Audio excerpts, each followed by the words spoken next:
Assalamualaikum warahmatullahi wabarakatuh. Perkenalkan, saya Muhammad Fiko Fadilah dengan NIM 210423303 dari jurusan Ilmu Administrasi Negara Universitas Negeri Padang akan menjelaskan materi tentang teori ekonomi modern.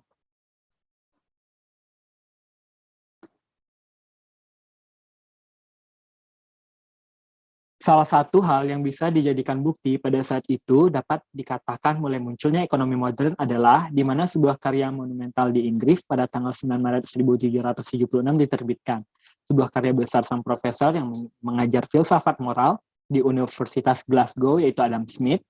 Dia menuliskan karyanya dengan judul An Inquiry into the Nature and Causes of the World of the Nations, atau biasa lebih dikenal dengan The World of the Nations, menjadi karya intelektual terkenal di seluruh dunia. Publikasi karya Smith tersebut menjadikan suatu dunia baru, di mana dunia yang penuh kemakmuran bukan sekedar pengumpulan emas dan perak, namun menjanjikan dunia baru bagi semua orang. Bukan hanya orang kaya dan penguasa, tetapi juga untuk masyarakat pada umumnya. The World of the Nations menawarkan kebebasan kelas pekerja dari dunia Hobbesian. Oleh karena itu, The World of the Nations dapat juga dikatakan seperti deklarasi kebebasan ekonomi. Pada tahun yang sama, diproklamasikan dua kebebasan vital, yakni kebebasan politik dan kebebasan berusaha, dan keduanya untuk berpadu menggerakkan revolusi industri.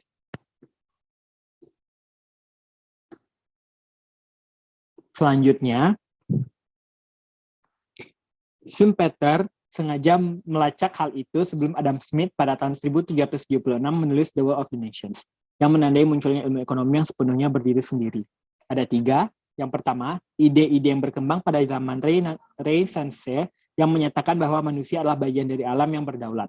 Gagasan ini membebaskan para analisis ekonomi untuk menerapkan metode-metode yang rasional dan reduksionis, guna mengikis anggapan-anggapan ekonomi yang tidak didasarkan pada fakta atau kajian ilmiah, seperti anggapan orang hanya bisa disebut kaya jika ia punya banyak emas.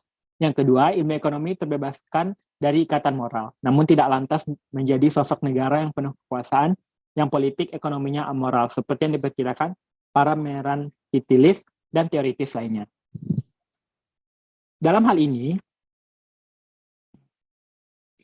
di mata Adam Smith dan kawan-kawan tidak realistis. Ilmu ekonomi sekedar lebih dingin dalam menanggapi sosial moral dan membuka diri terhadap kajian kritis.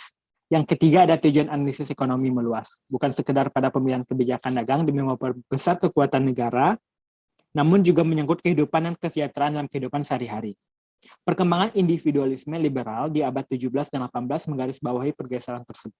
Mulai dari banyak analisis yang dicurahkan pada pengerjaan kesejahteraan, individu yang telah dipandang sebagai sesuatu yang wajar dan tidak lagi dianggap sebagai wujud keserakahan.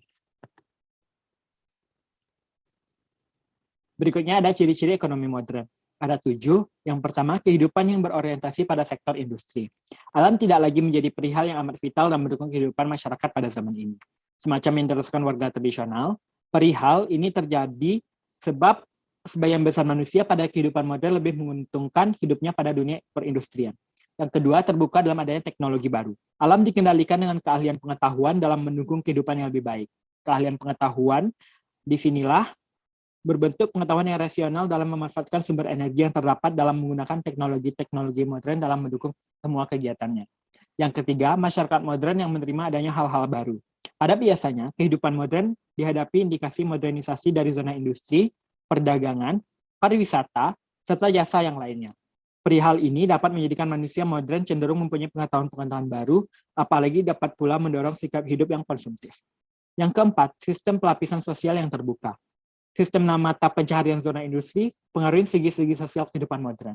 Segi-segi sosial modern ialah meliputi pembuatan sistem pelapisan sosial, organisasi sosial, pola-pola sikap nilai, serta norma sosial, kekuasaan, serta wewenang, dan lain sebagainya.